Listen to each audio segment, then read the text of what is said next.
In this video, I will show you how to maximize the stats of your cat by optimizing breeding through mutations and housing. When you breed two cats, you have a chance to pass on specific perk on the kitten.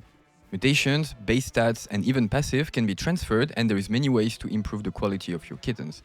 Let's see them all. Starting with the basics, statistics. You could potentially use a room only to breed cats with best inner stats. So the inner stats are the number you see here. This strategy could improve the overall base stats of your cat, but only slightly.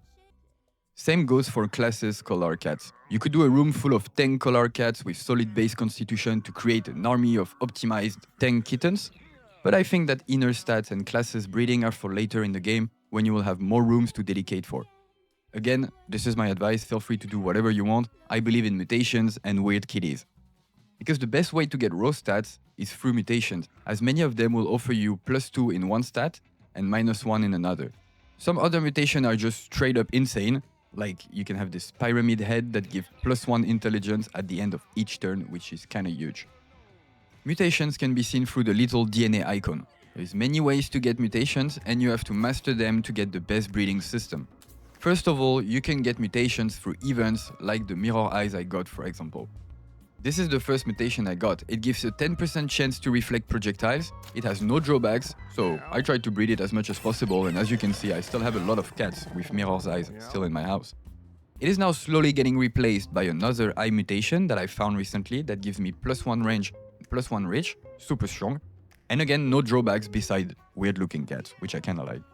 As you expect, cats can only have one eye mutation, but I wouldn't be surprised if there is some sort of super rare chance to get one eye of each. If you know something about it, please let me know. So you want to combine arm, legs, fur, eyes mutation together to maximize your kittens. One event is a portal, and look at what this Reddit user got from it. Pretty sick, right? That's such a solid mutation base for your breeding to have a cat like this. Now, the second way to get mutations is through specific items like this uranium rod. Honestly, this item is about to change my whole gameplay with how powerful it is, and there might be some other similar items, so just look at items and read the description. You need to use this uranium rod properly. Basically, the uranium rod gives -6 in constitution, but one random mutation at the end of a fight if down. Down means that you're dead, but your body is still there.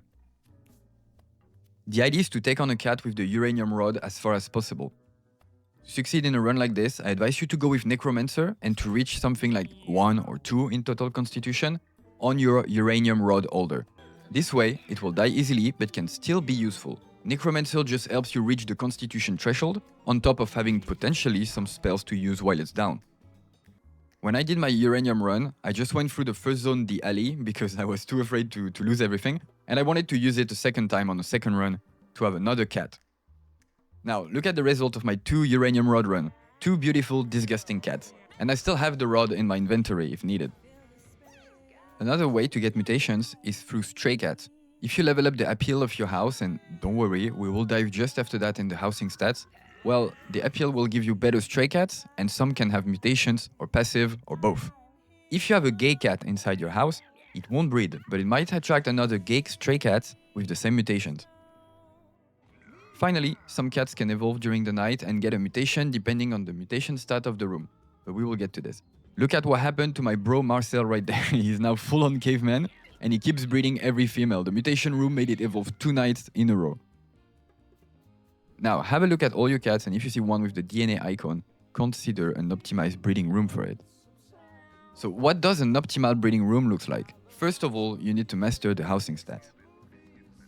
Appeal affects the quality of the stray cats that show up every day at your house.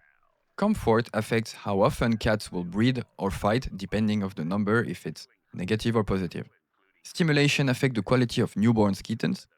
Mutations add a chance for cats to receive random mutations each night.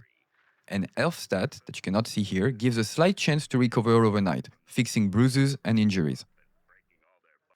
So, stimulation will increase base stats of kittens and the probability for mutation through breeding.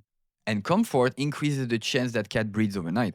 The more cats there is in the room, the less comfort. So try to have a separate room with a few chosen cats. Only the elite cat, you know?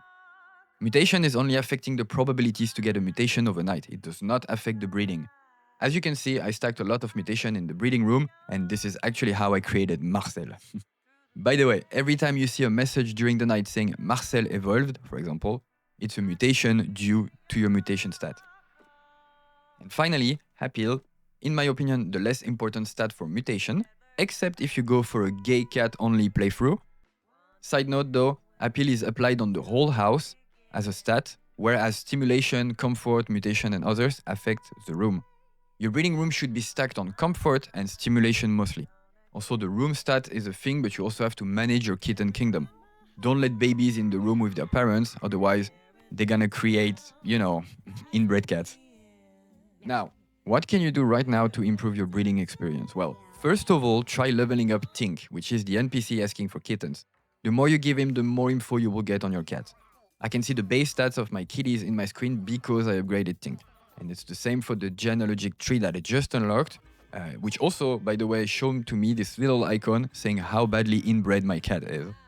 Bad mutations come from breeding cats from the same family, although some of this mutation can be useful in specific builds, so I wouldn't completely close the door to this type of forbidden breeding, Then check for any DNA icons on your cat.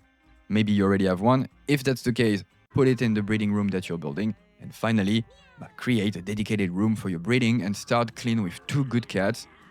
Statistic okay, maybe a passive, but mostly 1 or 2 mutation that you find actually kind of cool. From then, you'll have a solid base to work with. That's it for breeding and mutations. Feel free to share in the comment the craziest mutation you found. Have a great day, everyone. Bye-bye.